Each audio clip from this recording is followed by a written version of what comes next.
Ok les gars, Internet est en feu. Aujourd'hui, nous nous retrouvons pour notre dernier épisode de la série d'investigation Becoming Brigitte. Et je sais qu'il y a tellement de questions en suspens. Est-ce que Brigitte Macron, la première dame de France, est le père biologique d'Emmanuel Macron? Nous entendons cela vraiment beaucoup. Où est la vraie Brigitte Trogneux? Comme je l'ai dit, beaucoup de gens ont des théories différentes. Et je crois qu'aujourd'hui, dans cet épisode, nous allons nous permettre de nous interroger, de nous poser des questions. J'ai entendu dire qu'il y avait des TikTokers qui avaient leur compte suspendu et banni pour s'être penchés sur la question. Donc soyez les bienvenus sur Becoming Brigitte.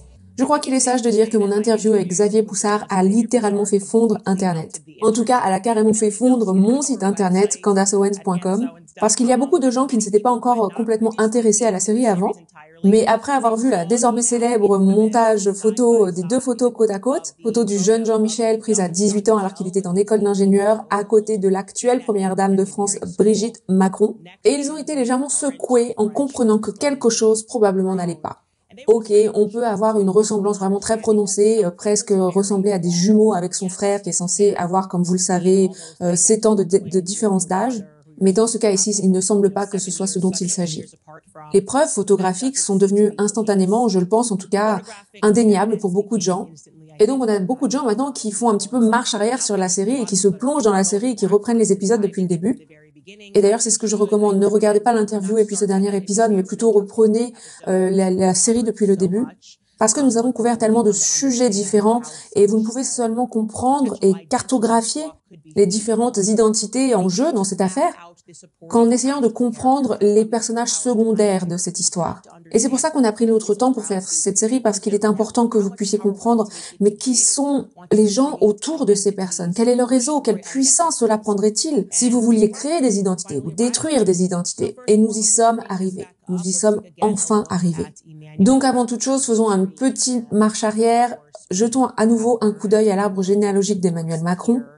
Et bien sûr, nous avons appris, et je vais le réaccentuer ici, qu'il ne semble pas être proche de ceux qui sont censés être ses parents biologiques ou ses frères et sœurs biologiques, du moins de la compréhension qu'on peut en tirer de sa propre autobiographie, où il n'a rien écrit à leur sujet, juste quelques phrases, mais en revanche, il avait tellement de choses à dire sur la famille de Brigitte, et seulement beaucoup à dire en termes de sa famille biologique à propos de sa grand-mère. Et je pense que la plupart d'entre nous soupçonnons, en tout cas moi je soupçonne, que ce papa et maman ne sont pas vraiment son papa et sa maman. C'est en tout cas ce que je ressens à propos de cette situation en ce qui le concerne lui. Vous savez, quand il décrit sa grand-mère, « Ah, c'est elle qui m'a appris à faire du vélo pour la première fois ». Et je trouve également un petit peu suspect, encore une fois, c'est notre dernier épisode, donc nous pouvons commencer à émettre des théories, à nous poser des questions. Je trouve ça extrêmement suspect que les deux soient docteurs, que l'un travaille avec les enfants et que sa maman, dont nous ne comprenions pas vraiment quelle était sa mission au sein de la sécurité sociale, nous avons découvert qu'elle était en fait impliquée dans l'assistance aux personnes transgenres pour les aider à obtenir de nouvelles identités. Ce qui ne fait que renforcer notre sentiment de mal-être à ce sujet, à propos de cette nébuleuse qui les entoure. Et bien sûr, comme je l'ai dit, c'est le cas vraiment curieux, étrange de sa grand-mère, qu'il appelle affectueusement Manette. Nous savons qu'il n'y a pratiquement aucune photo d'elle disponible. La personne qui a élevé littéralement Emmanuel Macron, encore une fois, selon sa propre autobiographie, eh bien, on nous donne seulement que 2 photos d'elle. Pourquoi? Savons-nous même seulement si c'était son vrai nom? Elle était supposément elle aussi enseignante. Pourquoi est-il si difficile d'obtenir des photos qui montrent son enfance? Est-ce que son vrai prénom c'était même Germaine? Peut-être avait-elle un autre nom qu'elle utilisait? Là, je vous conduis dans ma propre réflexion, les gars. Pourquoi n'obtenons-nous simplement que ces 2 photos? Comme je l'ai dit dans le passé, dans les précédents épisodes, nous en sommes tenus strictement aux faits. Mais aujourd'hui, nous allons nous permettre un petit peu plus de mouvement. Je soupçonne que beaucoup de gens sont parvenus, je pense, à la même compréhension que la mienne et qu'il pourrait être possible que toutes ces personnes aient des identités multiples. Si vous avez après tout quelqu'un dans la famille qui peut détruire des identités et créer des identités, pourquoi ne le ferait-il pas?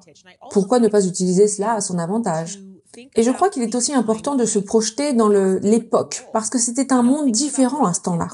Essayez de vous imaginer des proches, des membres de la famille qui ont grandi pendant la Première Guerre mondiale, pendant la Seconde Guerre mondiale, Là, on parle de personnes, d'êtres humains qui évoluent avec le temps, mais aussi géographiquement, physiquement, des gens qui se déplacent peut-être de nation en nation. En ces temps-là, il y avait des gens qui, pour traverser les frontières, cachaient leur identité ou changeaient leur identité, par nécessité, par besoin, par crainte de répercussions pour leur propre vie. Pour certains, il leur fallait parfois même changer leur identité, leur carte d'identité, aller se cacher dans certains pays. Eh bien, nous savons pour acquis que dans cette histoire en particulier des trogneux, malgré ce que nous nous a vendu en tant que public, au moins un côté de la famille a changé de nom. Ou en tout cas, un membre de la famille a changé de nom. Et c'est un peu étrange que cette histoire ait été vendue aussi facilement au public, à propos de la famille Trogneux, sans que quelqu'un puisse ajouter dans l'histoire simplement qu'en fait, ils ont inventé le nom de ce type. Ok, donc intéressons-nous maintenant à la famille Trogneux. Brigitte Trogneux, d'où vient toute cette famille avant de s'être installée à Amiens et d'être devenue cette sorte de mafia, parce que clairement c'est à ça que ça ressemble. On dirait vraiment que la famille Trogneux opère comme une mafia.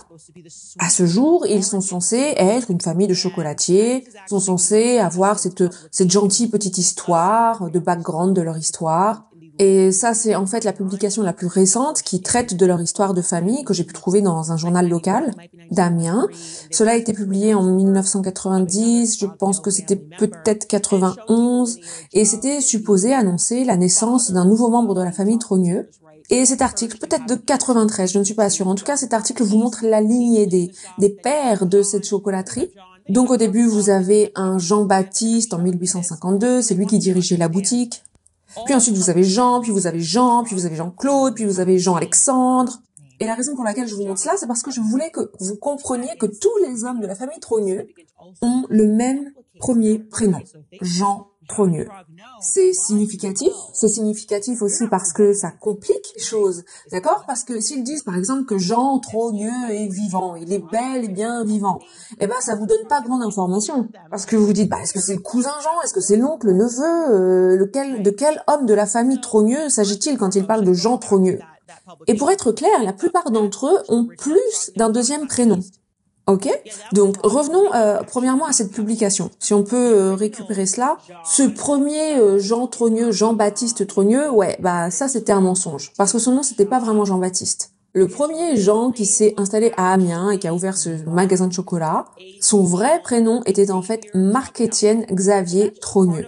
Donc c'est juste une partie de l'héritage qu'ils sont en train de décrire, qu'ils ont littéralement inventé. Et moi, je n'arrive pas à comprendre quelle est la raison ou l'objectif de ce mensonge. Encore une fois, nous savons de fait que son prénom était Marc-Étienne. Nous avons pu obtenir son certificat de naissance. Encore une fois, ce n'est pas un sujet qui est discuté. Donc là, la question, c'est juste de savoir pourquoi avoir déjà commencé la généalogie, l'héritage, avec un petit mensonge.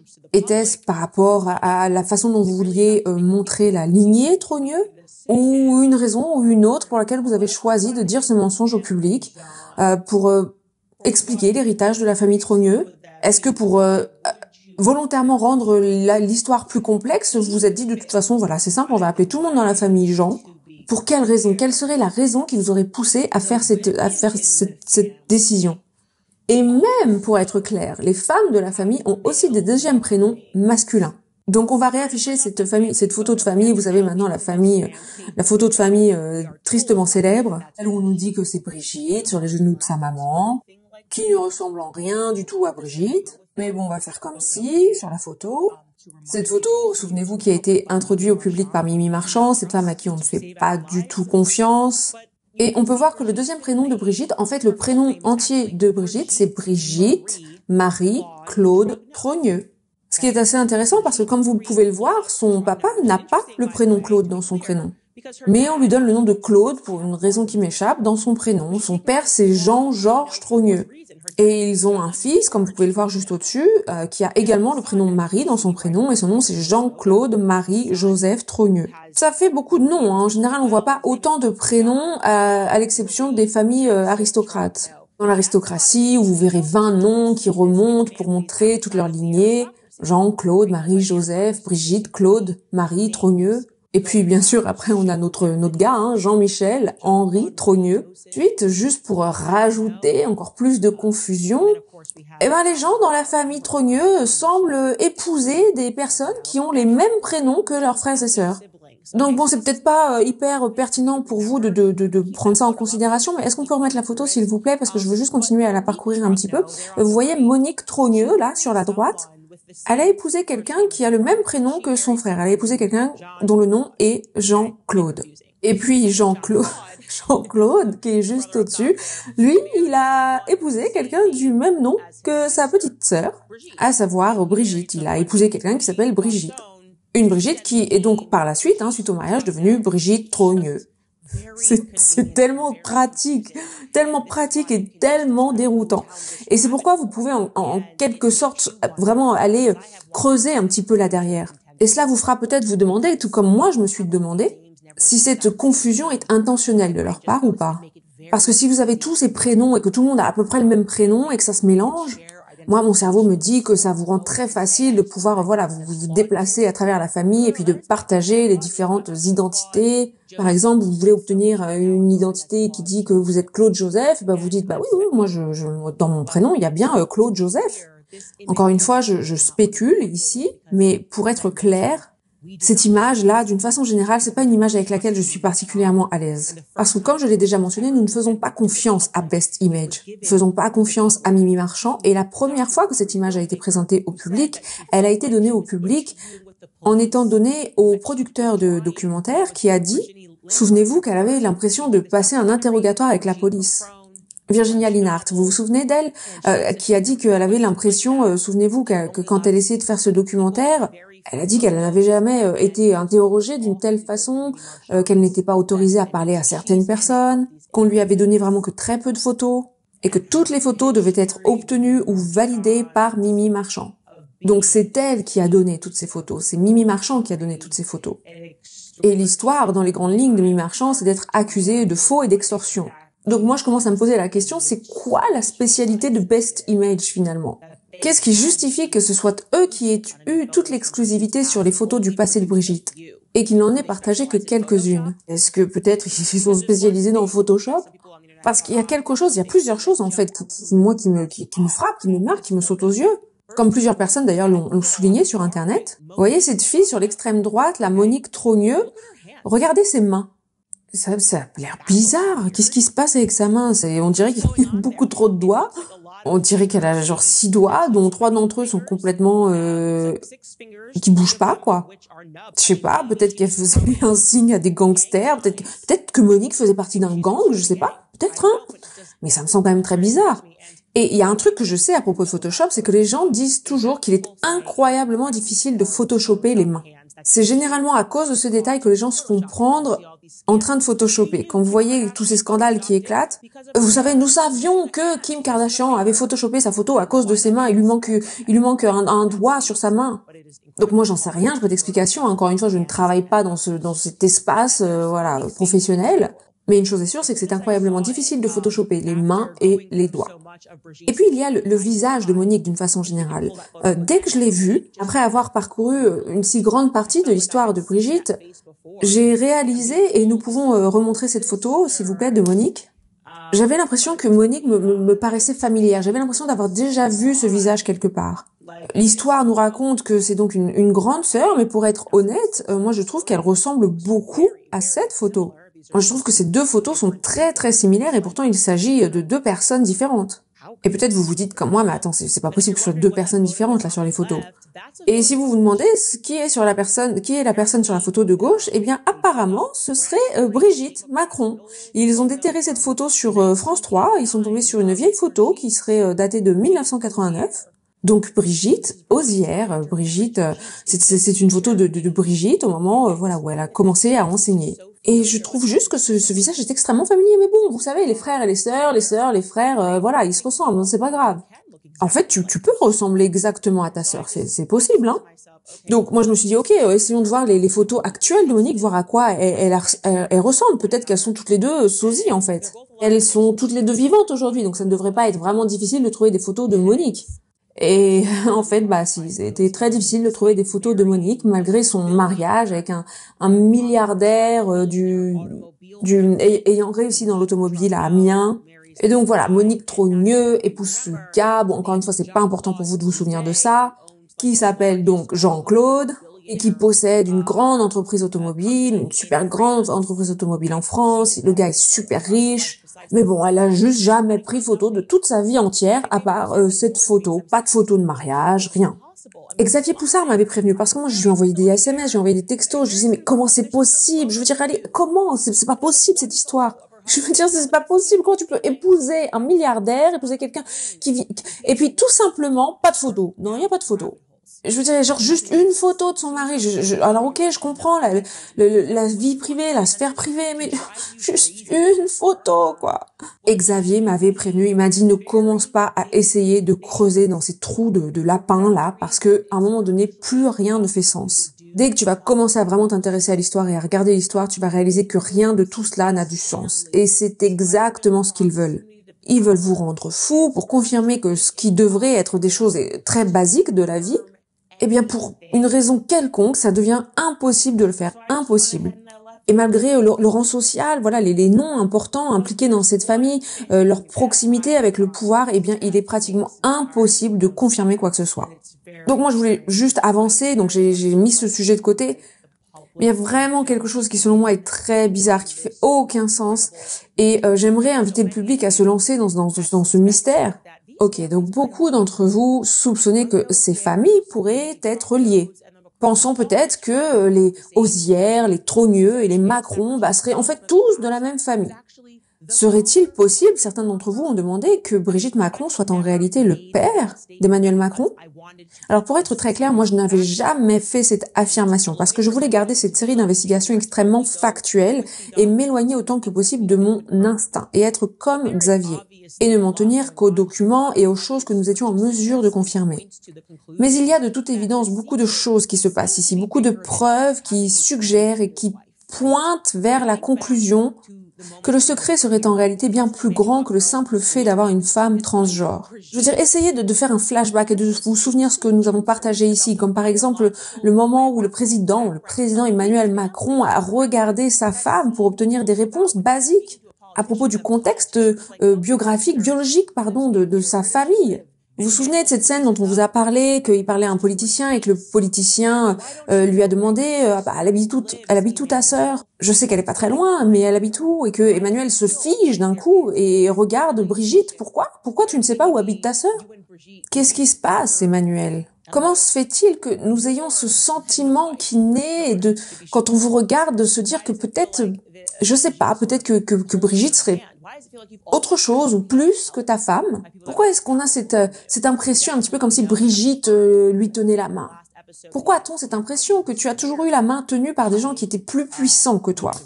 Nous savons définitivement, et nous l'avons démontré dans le dernier épisode, qu'il a eu sa main tenue tout au long de sa carrière par l'enfant David de Rothschild, une famille qui est connue et reconnue comme ayant pratiqué l'inceste, d'accord? Comment et pourquoi Emmanuel Macron s'est-il retrouvé si proche de Rothschild? Tellement proche que ses collègues disaient mais attends, ce gars il sait même pas les termes financiers, il connaît même pas les termes financiers et pourtant il est devenu le plus jeune associé directeur de la société. Donc bien entendu nous avons compris que quelle que soit la chose cachée derrière tout ça, David de Rothschild tenait la main d'Emmanuel Macron pour l'amener là où il souhaitait l'amener et qu'on se moquait même de lui dans les réunions parce qu'il ne connaissait absolument rien au sujet des finances. Pourquoi David de Rothschild a-t-il veillé à ce que Emmanuel ne lui lâche jamais la main? Le vice, c'est bien, mais l'inceste, c'est mieux parce que ça reste dans la famille. Ça, c'est une citation directe de la cousine de David de Rothschild, Nathalie Rins de Rothschild. Alors, pour que ce soit clair, je vais vous passer un extrait où on la voit dire ces choses. Et comme on faisait très souvent dans ces familles-là, vice is nice, but incest is best because it stays in the family. Elle l'a même dit en anglais, elle est passée direct du français à l'anglais, elle a dit exactement ça.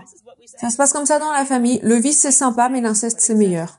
Et puis, il y a eu une biographie écrite par l'auteur Nathalie Livingston, qui s'intitulait Les femmes de Rothschild, qui révélait en quelque sorte le désir maniaque qu'avait la famille de Rothschild de maintenir sa fortune et son pouvoir dans le monde.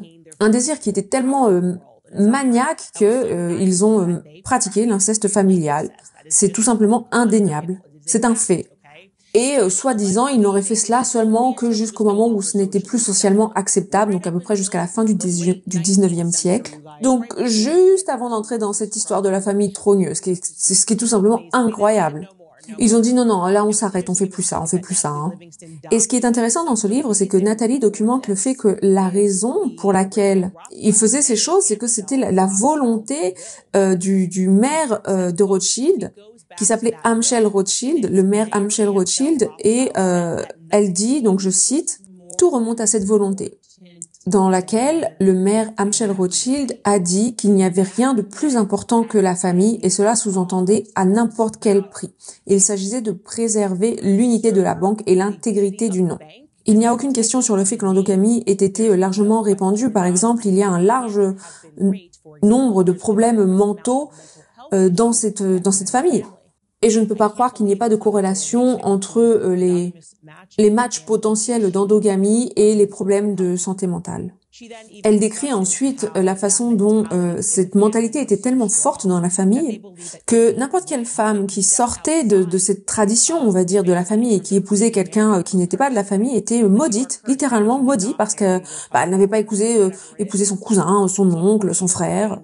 Donc bien sûr, quand on voit ces choses, notre cerveau commence un petit peu à s'égarer et puis on commence à penser naturellement pourquoi David de Rothschild a-t-il arraché Macron, un gars qui, selon ses collègues, ne savait même pas ce qu'étaient les bibdas.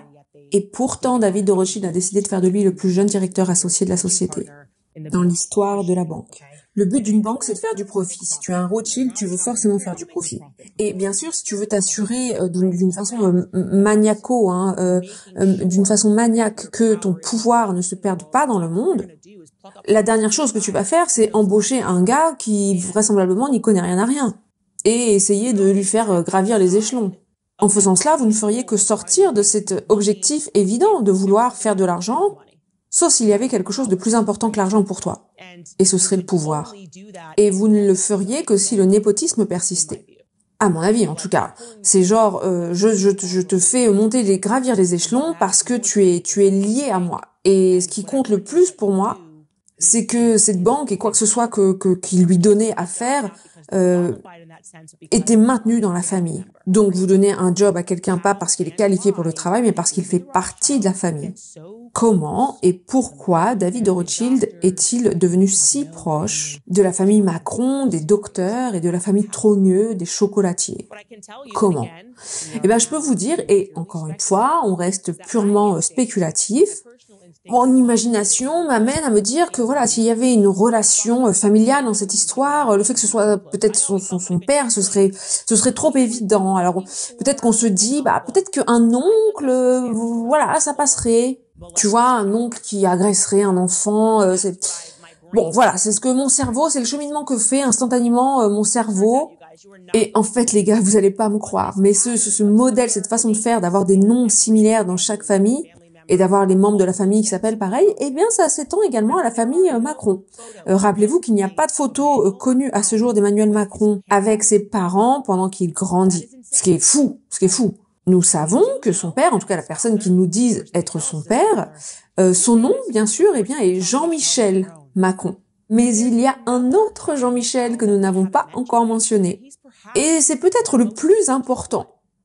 Oncle Jean-Michel.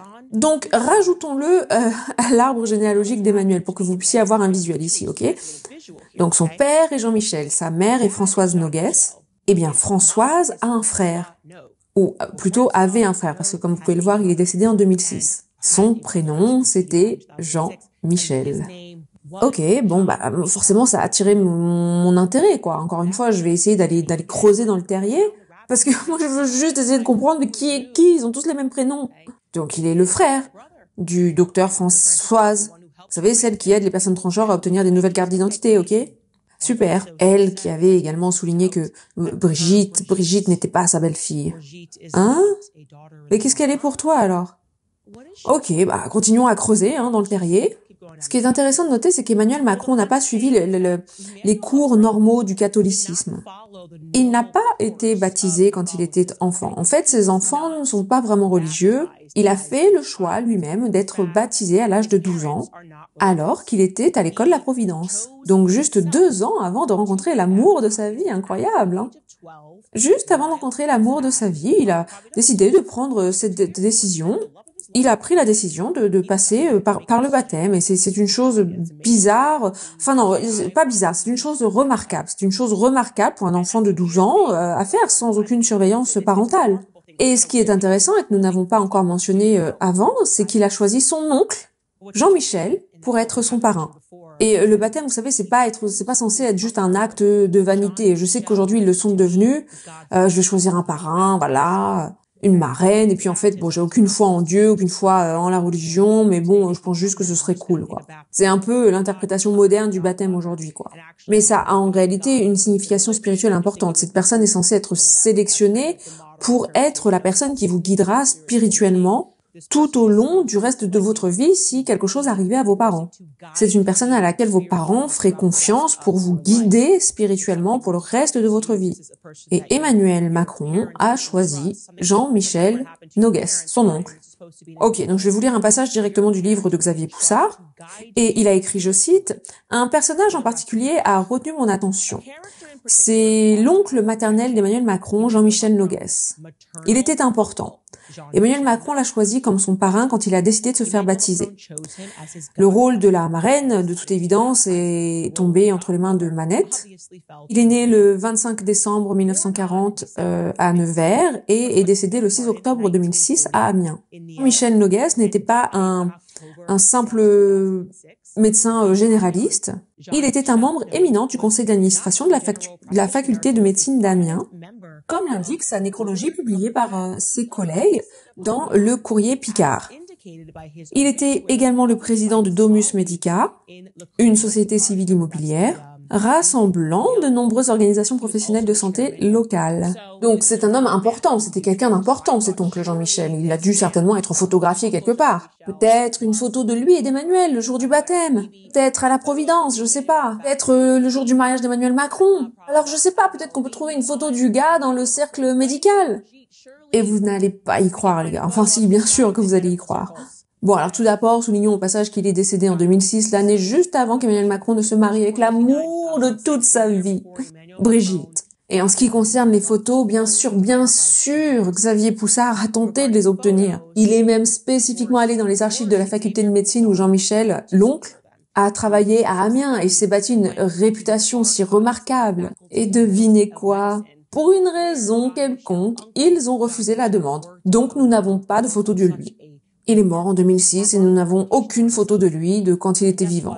Alors qu'il était manifestement extrêmement actif dans la vie d'Emmanuel. Je ne sais pas pourquoi Emmanuel ne lui a pas consacré un chapitre entier, son oncle, dont il était si proche spirituellement, son chef. C'est pas quelqu'un qu'on oublie, ça, la personne qui, selon vous, va vous parler spirituellement, qui va vous guider tout au long de votre vie.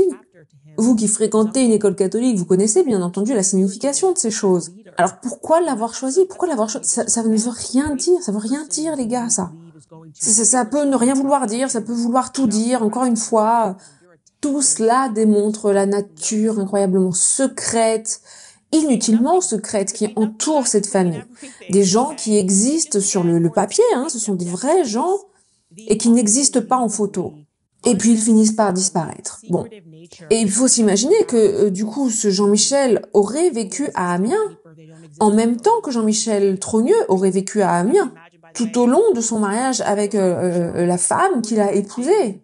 Son nom m'échappe. Oui, Véronique Dreux. Et ils sont tous là avec tous leur même prénom dans cette petite communauté. Il faut s'imaginer, essayer de se mettre ça en tête. Ils sont tous là en même temps, mais bon, qui sait, ils sont là, ils sont plus là, ils disparaissent comme ça dans les airs. Et d'ailleurs, vous savez, ils ne discréditent, ils ne démystifient rien hein, quand vous leur posez des questions. Quand on leur dit, bah, tu peux juste clarifier, est-ce qu'on peut juste avoir une photo pour clarifier ce point-là? Non, à la place, ils attendent que tous ceux qui enquêtent sur cette histoire fassent une petite erreur et puis ils poursuivent les gens. Faites la moindre erreur pendant que vous posez des questions significatives et vous allez être poursuivi si vous vivez en France. Ou pire encore, vous pouvez être mis en prison. Il y a des gens qui ont été emprisonnés pour le simple fait d'avoir enquêté sur cette histoire. Des gens qui ont été arrêtés pour avoir enquêté sur cette histoire. Et Xavier, en cela, a raison.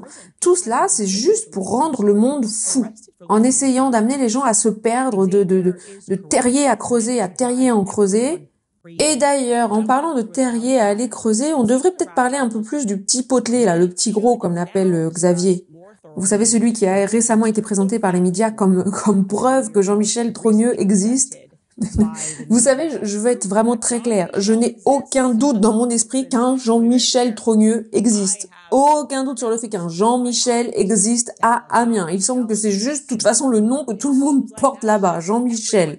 Alors franchement, vous allez pas beaucoup me choquer si vous me dites qu'on a trouvé un Jean-Michel. Ouais, j'en ai trouvé au moins 10, moi, des Jean-Michel, alors. Alors là, vous vous dites sûrement comme moi, mais alors Candace, mais attends, il y a trop de Jean-Michel, là. Dans tous les côtés de cette famille, il y a des Jean-Michel. Alors du coup, moi, je comprends plus rien à cette histoire. Je sais plus à qui faire confiance. D'accord, mais nous devrions au moins essayer de comprendre qui est ce petit gars potelé, ou s'il est même bien un Jean-Michel. Ce Jean-Michel qui est représenté sur la photo initiale de la famille Trogneux. Ok, donc revenons à notre histoire plus en détail et essayons d'identifier le petit gros, petit gars potelé.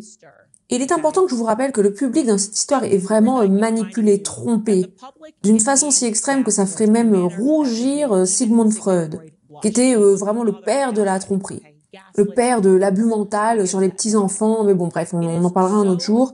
Ce serait tellement facile de juste présenter quelques photos de l'actuelle première dame tout au long des années 80, ou peut-être des photos d'elle avec son frère Jean-Michel à n'importe quel moment. Ce serait tellement simple. Ne laissez pas les médias vous rendre fous. C'est exactement le contraire.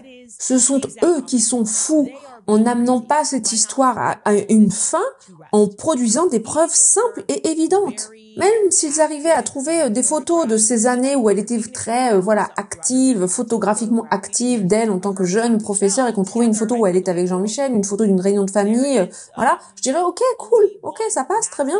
Mais il n'y a eu qu'une seule photo de réunion de famille significative que j'ai pu trouver depuis cette fameuse photo de famille, celle qui a été prise dans les années 50 à Amiens et qui a été publiée en 1991. Et cette deuxième photo a été publiée dans un magazine allemand et je vais vous la montrer maintenant.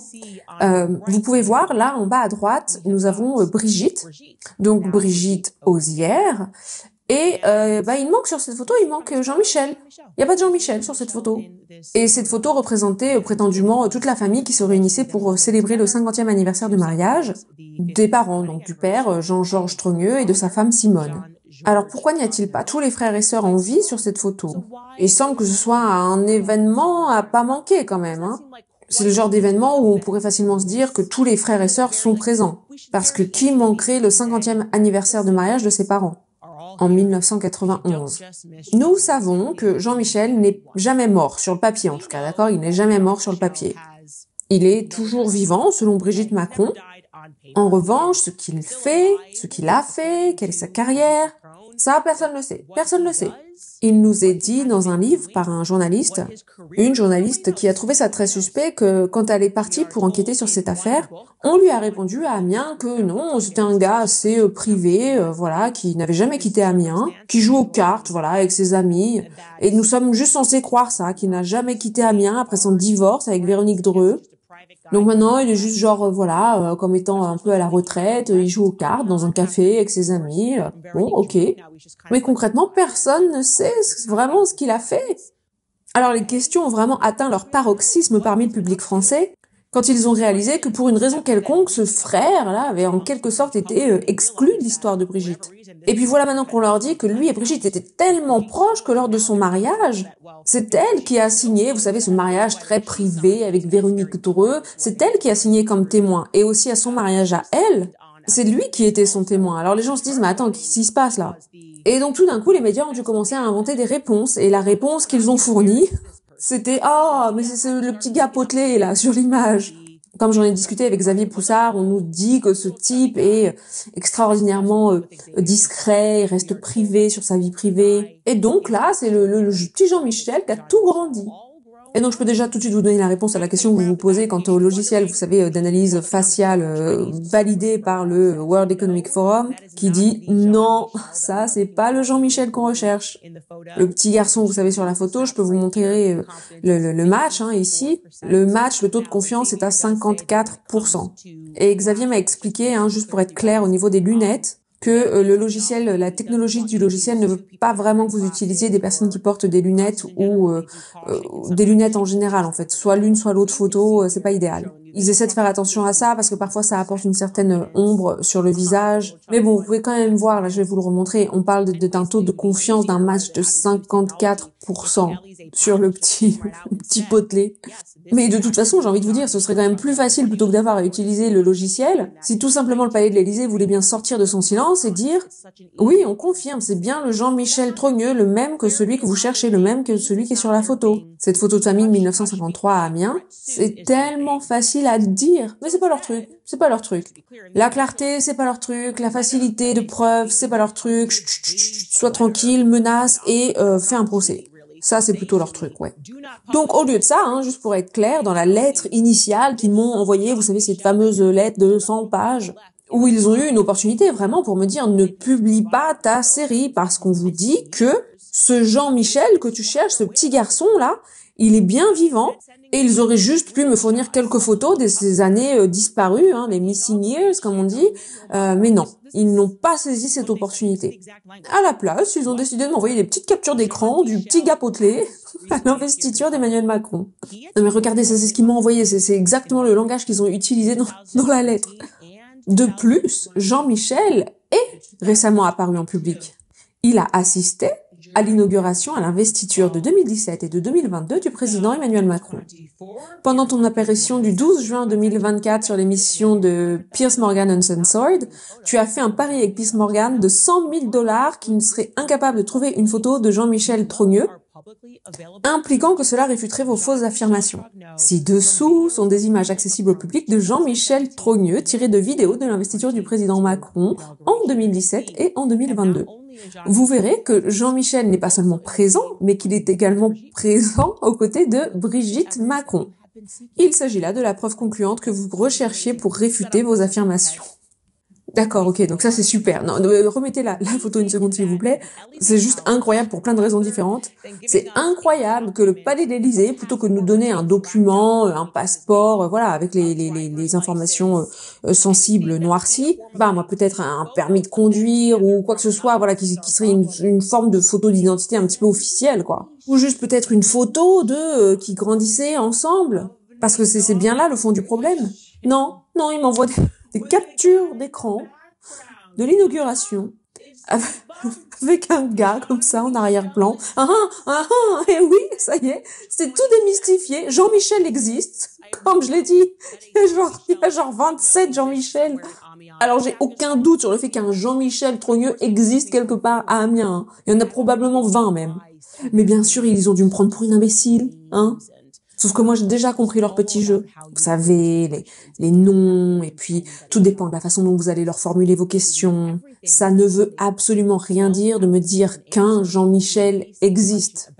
En revanche, cela signifierait tout s'ils étaient capables de prononcer une réponse claire, mentionnant clairement qui est ce Jean-Michel. Et c'est la façon dont nous avons procédé avec eux. Nous leur avons posé vraiment des questions claires afin qu'il n'y ait aucun malentendu possible. Et on leur a dit que s'il y avait une évidence claire, nous publierons un démenti. Nous avons écrit parce que les Macron questionnent en fait l'essence des opinions et du rapport de Candace. Nous aimerions leur offrir l'opportunité de pouvoir présenter leur version de l'histoire et de clarifier les rumeurs dans la presse. Pour ce faire, nous vous offrons la date et l'heure de votre choix pendant les mois de janvier, février et mars 2025 pour une interview entre Candace et vos clients. Candace, son producteur et son vidéaste, voleront jusqu'en Europe et prévoiront un traducteur, un studio dans lequel les Macron pourront répondre aux questions. Comme vous le savez, la première façon de remédier à une plainte pour diffamation, c'est l'atténuation en utilisant des opportunités disponibles pour contredire ou corriger l'erreur qui a été faite afin de minimiser l'impact sur la réputation de ce que l'adversaire aurait prétendu. Nous vous offrons donc cette opportunité. Pour faciliter cette interview, nous vous offrons les questions suivantes en avance. Donc on leur a donné cette opportunité des semaines avant de commencer la série pour répondre à une question spécifique sur Jean-Michel à l'inauguration. Et voici la question que nous leur avons posée. J'attire votre attention sur la question numéro 3. Est-ce que l'homme que vous avez montré à l'inauguration du président Macron de 2017 et de 2022 est le même individu qui est pris en photo à l'extrême gauche de la photo de famille des Trogneux prise à Amiens? Et ouais, je suis bien au courant de vos petits jeux. Alors allez pas m'embrouiller avec vos prénoms, dites-moi juste s'il s'agit de la même personne. Et bien sûr, les gars, on n'a plus jamais entendu parler d'eux.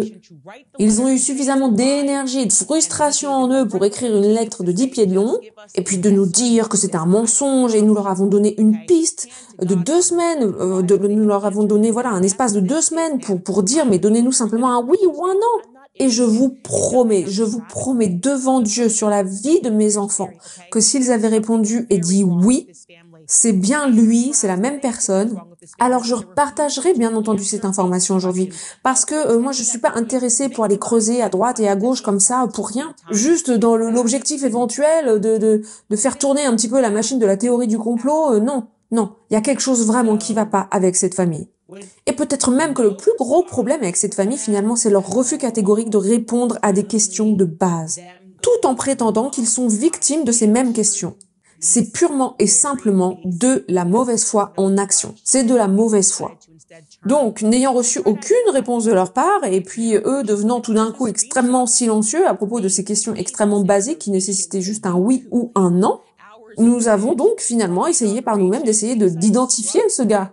Avec la séquence de l'inauguration, quelle est cette capture d'écran qu'ils nous ont donnée? Dans leurs annotations, ils nous ont donné un lien YouTube avec des heures de séquence de l'investiture et nous avons décidé de le parcourir.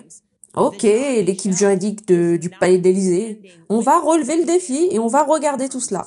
Peut-être qu'il y a un genre d'ambiance familiale qu'on va pouvoir réussir à capter finalement dans cette séquence. La première chose que je dois noter, c'est que dans ces 2 investitures, Jean-Michel n'est pas aux côtés de sa famille pendant le discours. À aucune des 2 investitures. Le voici à l'inauguration de 2017. Donc voilà, vous le voyez à l'image, il est un petit peu au milieu perdu d'un groupe de prêtres.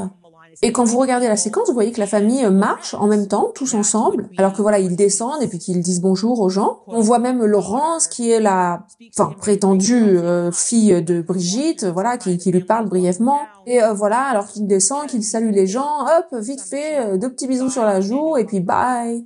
Mais le gars n'est pas avec sa famille. Après, je sais pas, peut-être qu'il est arrivé en retard, ou peut-être qu'il est juste arrivé en retard. Et puis bon, il s'est fait accompagner, voilà, dans la foule. Mais ça peut pas se produire 2 fois, ok? Pas 2 fois en retard. Et quelque chose qui est intéressant, c'est que Jean-Claude, donc son prétendu grand frère, avec qui il n'était pas, avec qui il ne se tenait pas debout pendant l'investiture, était également présent. Et Jean-Claude, au déjeuner qui a suivi le discours, était assis à une table avec ses frères et sœurs.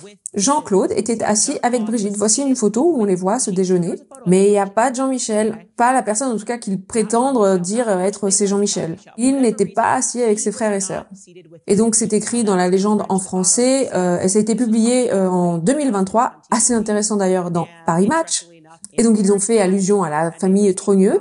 Et ils n'ont pas mentionné que Jean-Michel, comme ils nous le prétendent maintenant, était assis à cette inauguration, mais il n'était pas assis à cette table avec ses proches. Il n'était pas assis avec son frère, il n'était pas assis avec Brigitte. Et donc, il est écrit dans la légende, à la table de Brigitte, son frère aîné Jean-Claude, à droite, et ses proches. Ok, c'est intéressant, peut-être qu'il avait juste besoin de prendre un peu l'air. Ou peut-être qu'il en avait marre d'être assis, ou peut-être qu'ils ont une relation étrange. Mais laissez-moi vous dire que ça va devenir encore plus bizarre à l'investiture de 2022. Parce qu'en étudiant les différentes images, je vois encore une fois que Jean-Michel ne se tient pas auprès de sa famille pendant le discours. Est-ce que peut-être il était encore en retard? J'en sais rien, les amis, j'en sais rien. Et je vous montre ceci parce qu'encore plus bizarre, c'est que quand Emmanuel a fini son speech et fait la marche, vous savez qu'il descend, qu'il salue les gens, il s'arrête à la section de la famille. Et on voit qu'il fait vraiment l'effort d'embrasser, de faire un câlin, de prendre dans ses bras chaque membre de la famille du côté de Brigitte. Et donc on voit que c'est intentionnel, probablement pour la communication. Il s'arrête, il prend le temps d'embrasser, de serrer dans ses bras tous les membres de la famille. Non mais regardez-moi ça, moi, oh, je t'aime, on va prendre du temps, on va trouver du petit temps, on va se voir, on va se retrouver. On a Tiphaine là qui a l'air vraiment très fière de lui. Maintenant il marche avec personne, mais bon, ce gars-là, je sais pas trop exactement qui c'est, mais bon voilà, il y a des neveux, il y a des cousins. En tout cas, on voit clairement qu'il s'agit ici de la section familiale. Et juste vraiment pour être clair, ce sont les 2 côtés de la famille qui se trouvent dans cette section. Il ne s'agit pas seulement de la section de la famille d'Emmanuel Macron, on y voit de toute évidence également la famille de Brigitte. Et je vais laisser l'image continuer parce que c'est important que vous puissiez vous-même reconnaître les différences ici. D'ailleurs, si vous voulez regarder ça par vous-même, c'est à la minute 43 dans la cérémonie d'investiture. Donc il continue à parcourir la famille, là vous voyez Laurence, une autre enfant de Brigitte, ses enfants, et juste derrière, vous avez celle qui est censée être sa mère biologique, le docteur Françoise, celle qui passe son temps à aider les personnes transgenres à obtenir des nouvelles cartes d'identité. Bon, bref, c'est clairement la section de la famille. Ok, il y a aucun doute là-dessus. Mais bon, la personne qui le dise être Jean-Michel, pour quelque raison que ce soit, encore une fois, ne veut pas se tenir aux côtés de sa famille. Si on fait un petit peu avance rapide, donc ça, à nouveau, c'est le marquage 43, la 43e minute, mais si vous allez un petit peu en avance, et que vous avancez jusqu'à la 51e minute, vous allez le voir enfin s'approcher de Jean-Michel. Et il y a quelques trucs que je vais vous souligner. Alors, n'oubliez pas, ça, c'est la capture d'écran que l'équipe juridique a eu l'audace d'envoyer et de dire, mais elles sont dans le même cadre, c'est sur la même photo, on voit bien Brigitte à côté, c'est dans le même cadre. Ce qu'ils ont oublié de préciser en revanche, c'est que Brigitte l'a complètement ignoré. Complètement. Elle ne va pas dire un seul mot à l'individu qui est censé être son frère. On va regarder ça ensemble et regardez à quel point c'est gênant, la réaction d'Emmanuel Macron est gênante. Vous voyez, là c'est son frère, là c'est celui qui est censé être Jean-Michel. Bon, on a bien compris évidemment qu'ils répondront pas à la question, mais bon, ça c'est celui qui est censé être son frère. Enfin, en tout cas, celui qui veulent nous faire croire qui est son frère. Regardez, ils disent rien du tout. Oh, Brigitte ligne, le cadre, hein, où elle est censée être dans le même cadre que son frère. Mais elle lui dit même pas un mot. Est-ce que tu peux revenir juste un petit peu en arrière? Regardez, parce que j'ai pas inventé ça. Hein. Regardez juste ce qui se passe. Regardez, elle lui passe juste à côté sans rien dire. Mais qui ferait ça à son propre frère le jour de l'investiture de son mari? Emmanuel Macron, maintenant. Moi, j'ai l'impression que si j'étais en présence de mon beau-frère, j'aimerais avoir l'impression que je dois d'abord aller vers lui. Et là, Emmanuel, il est genre, ok, ouais, non, je dois faire quelque chose, là, je dois dire un petit truc. Là, un petit bisou, voilà, amical, au revoir, et ça, voilà, c'est tout. Ok, faisons pause maintenant sur ce magnifique cadre, histoire de voir avec qui il se tenait debout. Marc, est-ce que tu peux faire un petit marche arrière sur le plan? Vous voyez le gars, là, juste derrière, le gars avec qui il se tient debout? David de Rothschild. Jean-Michel était avec David de Rothschild. Moi, je suis vraiment stupéfaite par ça, hein. Parce que, à ma connaissance, Jean-Michel n'a pas eu de carrière dans le secteur bancaire, hein. C'est une carrière dans la pâtisserie qu'il a eue. Enfin, en tout cas, c'est une possibilité, puisqu'il est censé appartenir à une famille de chocolatiers, ça paraîtrait faire plus de sens. Lui qui n'a jamais quitté Amiens, lui dont on ne trouve aucune preuve qu'il ait quitté Amiens. Alors, qu'est-ce qu'il fait? C'est quoi sa relation avec David de Rothschild? Pourquoi se tient-il là avec lui? Et puis, s'il vous plaît, essayez d'expliquer. Enfin, moi, je veux dire, je suis juste là. Je veux dire, moi, je suis un vieil homme, voilà, ma vie est marquée et tout. Mais toute ma famille se tient là-bas, ensemble, ils sont tous ensemble. Et moi, j'ai décidé de pas aller m'asseoir à leur table, de pas me tenir avec eux, dans le carré familial, mais d'être juste là tout seul, avec la sécurité et David de Rothschild. Mesdames et messieurs, que se passe-t-il? Que se passe-t-il? Est-ce que vous êtes convaincus que c'est un membre de la famille? Non, encore une fois, Brigitte ne veut pas, non, elle veut pas Jean-Michel à sa table. Alors, ils étaient tellement si proches, pourtant, quand elle s'est mariée avec André Louis. Ils étaient tellement proches. Non, s'il te plaît, j'ai besoin que ce soit toi qui sois mon témoin. Et puis, quand il s'est marié avec Véronique, ça a dû être vraiment une énorme dispute familiale qui fait qu'ils en sont là, qui a abouti au fait que même pendant l'investiture, elle ne veut pas qu'il se tienne aux côtés de sa famille. Ça a dû être juste une dispute familiale d'un désastre absolu. Et encore une fois, qu'est-ce que les deux Rothschild ont à faire avec Amiens? Moi, je trouve juste qu'il y a un espèce de thème récurrent extraordinaire ici, hein. Qu'est-ce que ça veut dire? Qu'est-ce que tout cela veut dire? Eh bien, malheureusement, les gars, je peux pas répondre à ces questions pour vous. Et Xavier Poussard ne le peut pas non plus pour l'instant. Mais ce que cela signifie, c'est que pour la première fois, au lieu que ce soit le monde entier qui se laisse dire par les médias grand public, les médias mainstream, ce qu'ils doivent penser et d'être absolument, trompés par les médias grand public, forcés à croire qu'il n'y a rien du tout dans cette histoire et puis que la pauvre Candace souffrait de psychose postpartum en voulant examiner toute cette histoire. Non, maintenant des millions et des millions de personnes à travers le monde vont se pencher sur l'histoire. Des millions ont regardé cette série, des millions envoient des courriels, des millions enquêtent. Et quelqu'un, quelque part, sait quelque chose. Quelqu'un, quelque part, a vu quelque chose. Quelqu'un, quelque part, peut trouver une photo de Jean-Michel. non pas dans les archives des centres médicaux dans lesquels il a travaillé tout au long de sa vie et son illustre carrière, Jean-Michel Noguès, mais peut-être que quelqu'un quelque part reconnaît peut-être quel Jean-Michel ça peut bien être ici sur la photo. Quelqu'un quelque part a peut-être la réponse au mystère de ce qui est arrivé à Brigitte Trogneux. Où est Brigitte Trogneux? Est-ce qu'elle a peut-être changé de nom? Est-ce qu'elle est décédée jeune, après avoir mis au monde des enfants? Je ne sais pas les réponses à ces questions. Il nous a fallu des gens comme Xavier Poussard et Natacha Ray. Il aura fallu près d'une décennie de leur vie pour nous amener jusqu'à ce point. Et beaucoup d'entre eux sont même allés jusqu'à renoncer à leur liberté. Natacha Ray combat et se débat avec le diagnostic d'un cancer et peut-être torturée par la mafia Trogneux. La mafia Trogneux, comme moi je la décris. Parce qu'ils agissent vraiment comme une mafia. Dès que vous commencez à fouiller dans leurs histoires, ils sont là en mode on va légalement vous harceler.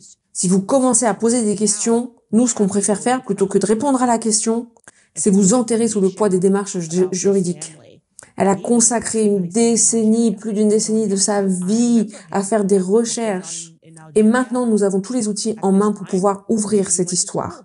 Et donc, si vous avez des informations sur cette famille, peut-être que vous êtes quelqu'un qui est actuellement assis en Algérie et puis vous vous dites « Ouais, non, moi je me souviens de lui, je me souviens.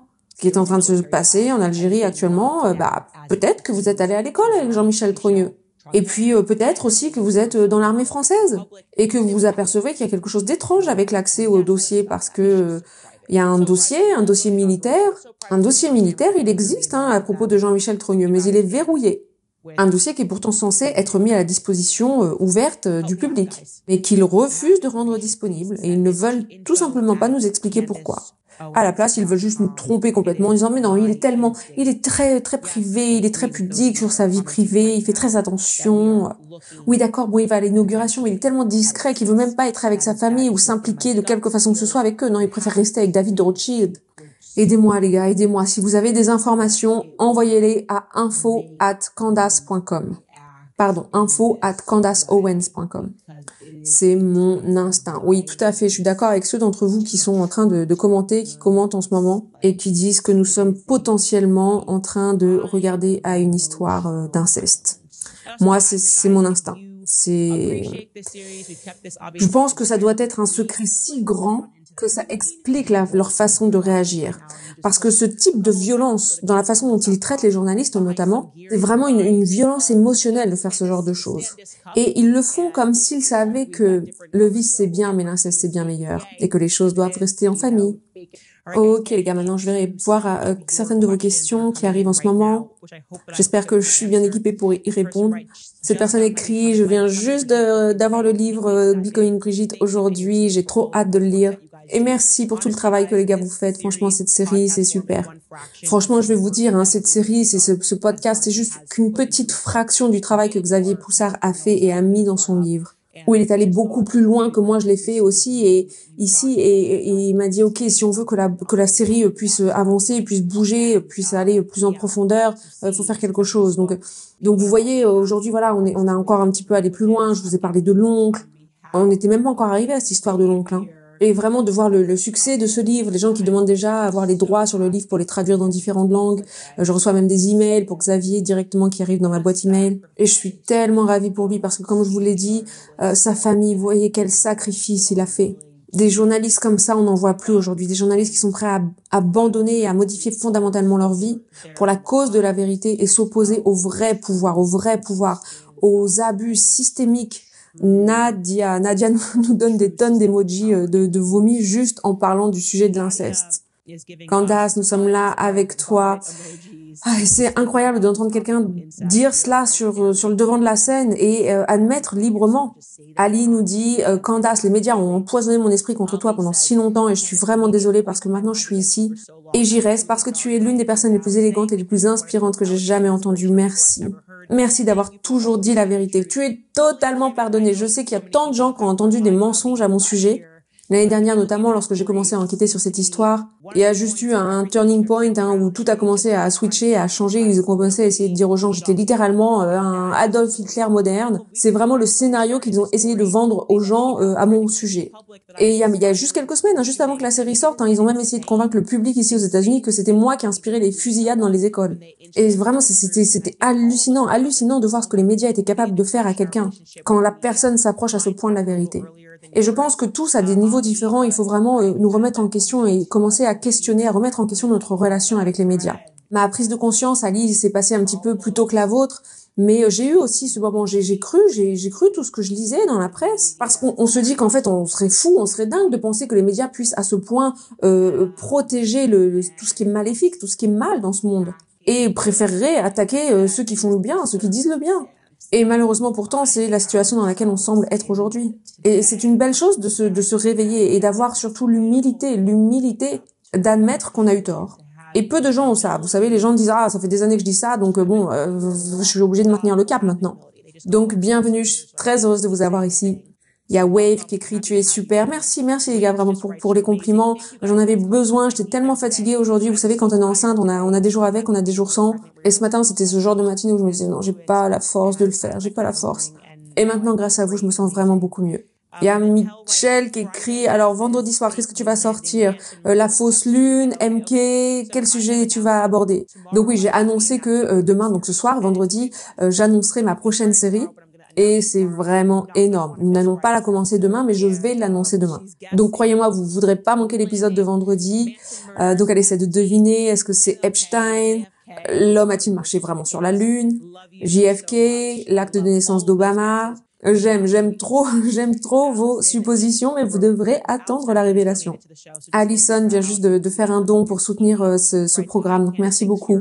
Et après, la série de questions-réponses se poursuit un petit peu. Il y a quelqu'un qui pose une question de se dire est-ce que peut-être il faudrait pas se pencher du côté de Mimi Marchand parce qu'elle a été tellement proche de la famille, elle a certainement accès à des informations et étant brouillée avec les Macron, peut-être qu'elle serait disposée à partager ces informations. Et Candace lui répond que pour l'instant, Mimi est en plein procès, qu'elle va potentiellement être condamnée, qu'elle est au sein d'un énorme scandale avec l'affaire Sarkozy et que pour l'instant, elle n'a pas d'autres informations et vraisemblablement, elle ne veut pas trop aller sur cette piste-là.